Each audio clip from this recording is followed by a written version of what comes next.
wondema élection ala la Guinée ko mascarade woti en tant que non élection ala la Guinée goddo gouvernement la Guinée en tant que force vivante tawaka élection jiri la Guinée hara élection ala lando hara yala dum don koy fo wona ko andudo o combat do non ina combat wietedo ko nyalande karo landata ko don ko jusqu'à la victoire finale dum do yo woni ko hakkille mo menen do ala affaire prostitution caga yagal dum ala der ton ko wada combat on sa ronki biddo ma on gaynay si biddo ma on gaynal tanira ma on gaynay mais kono ko han gonga nyiba yana ha accita fenan gonga jokko ya fenande dum wawata wonde on n'acceptera jamais ça menen ko maydugol e dimu mungu sadi sa gain sadi sa mai a ronku kare no anda a ronku mayda mais kono wada hali caga yagal awada hali malhonnêteté c'est-à-dire ko combat din jokkuda ko dum menen men andi menen ko dum men andi mais jodagol do wigol wondema joni wonanen do de votane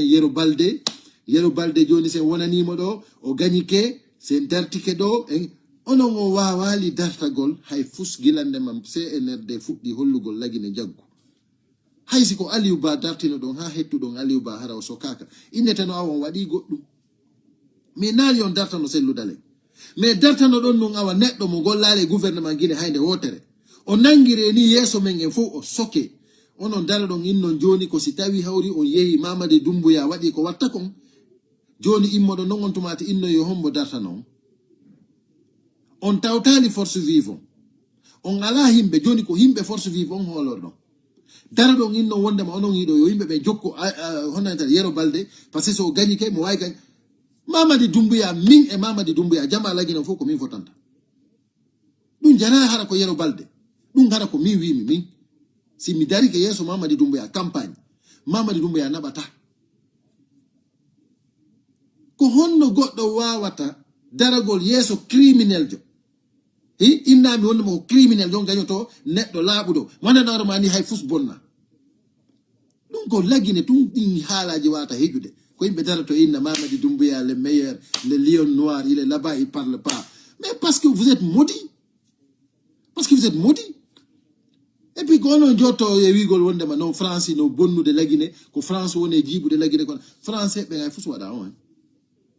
français ben ko France be defandata hibe defande min le mido kellani be yobe defandu France menen wuru be France ben menen ina men sonjo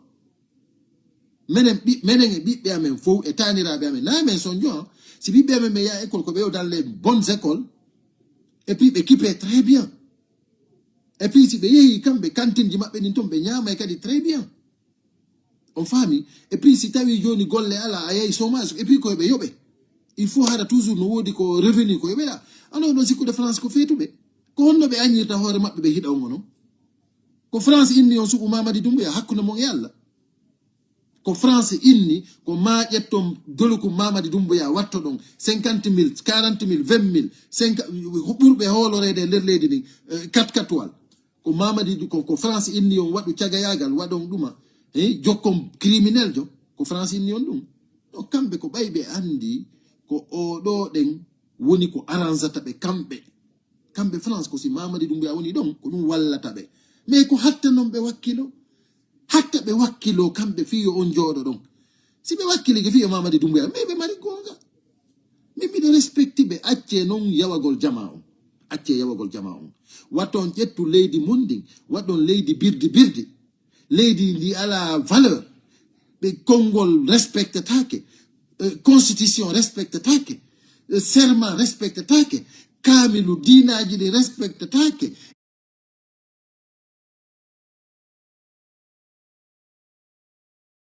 inno wonde mo jetta du yowon yore France min mi jabanta on dum je ne peux pas accepter ça mi jabanta on dum si tawi hawri français benino défendre de leydi mabbe ni patrie mabbe on kambe ko be patriote kala non wido kambe non ina wigol de ko France ton ko hay kodo sino wurde leydi mabbe ni kodo ina yo tampo est-ce qu'on famille ono non ko fa donc ono bibbe leydi tigi ko yo wonu yarobe nduggo handi tagge ko yo wonu himbe be ala be anda valeur c'est-à-dire ko honɗum woni une nation, ko honɗum woni un état de droit. Ndaare Guinée yo Allah dandu goɗɗo nawnude ɗum hara ko nayejo ma haysi ko bobo nawnudo ton heɓi nawnare wo hara o heɓi probléme. Onon hiɗon jooɗi ɗon kellude hiɗon ammude vive le général, vive Mamadi Doumbouya, vive ɗuma, c'est-à-dire imo organise élection ji mascarade hiɗon ɗowtude mo e ɗum ɗon. Et puis no woodi yimɓe ƴettuɓe parti politique ukki e nder ɗum no hena no waɗen ɗum ɗo se waɗi ni en gagnoto hande ɓe fof ko oɗo fotanta ɓe ko hombo fotanta Mamadi Doumbouya. Onon hiɗon sikkude kanko mo maapiye ko kanko ko faala nane moƴƴade ko yo yaltu tum kono andi hombo fotanta. Kanko ko faala ko image keesuje ɗen fof moƴƴinanoma teddungal e mon kono andi ko honɗum waɗata yo jibinande lagine. Menen noon ko menen andi wondema force vivant ko ɓe dari ɗon ko ɗon men darato, ko ɓe wi kon ko ɗum men wi. Est ce qu'on nani awa akkire ni ano me gila 2010 menen men ronki menen men ni yehe walo ɗon fowto ɗon menen en tant que gonga ñiɓa lagine meɗen wuuri meɗen selli men menay o combat ɗo jusqu'à la victoire finale. Si men gaynali ɓiɓɓe amen gaynay, si ɓiɓɓe amen gaynali taniraɓe men gaynay. On nani awa ɗum ko ɗum woni combatugol fi leydi mum ko en tant que yiɗa wuuri ko naya tawtu sifa nde fenade ɗo. Sifa nde fenade no wonde lagine ɗo hay nokkude ala, par ce que onon ko hay diina kan on faala bonnude diina kanko nder leydi meɗen. On andi no hulɓini ko ɗum waɗi simi inni mi woɗi yewtereji ɓawo ɗo wimi onon natuɓe wallitagol Doumbouya ɓen fof wattane ilay mon dey,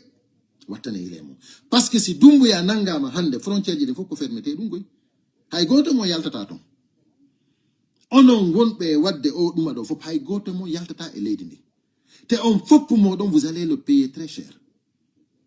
parce que hiɗon andi on dépasse.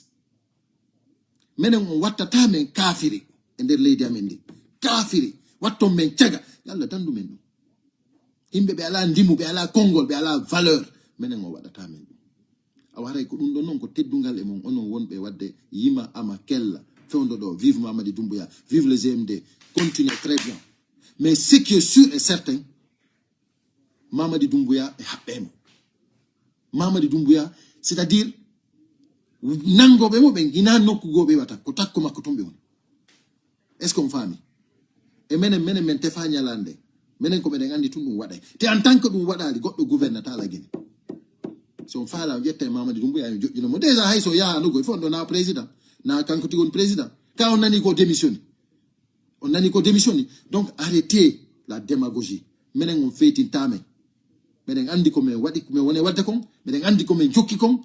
On waɗata jiiɓita ƴetton ɗum jonnon goɗɗo ko onon yarata ɗum. C'est vous qui allez boire ça. Haray ko ɗum mi arno ɓeytugol ɗo, haray miɗo yafini buy, haray miɗo inna ɓe créuɓe o alliance maɓɓe ɗo stratégique yoɓe ƴettu ɗum ɓe ukka ko nder force vive nani ɗum woni nafoore nde. Si feƴƴi ɗon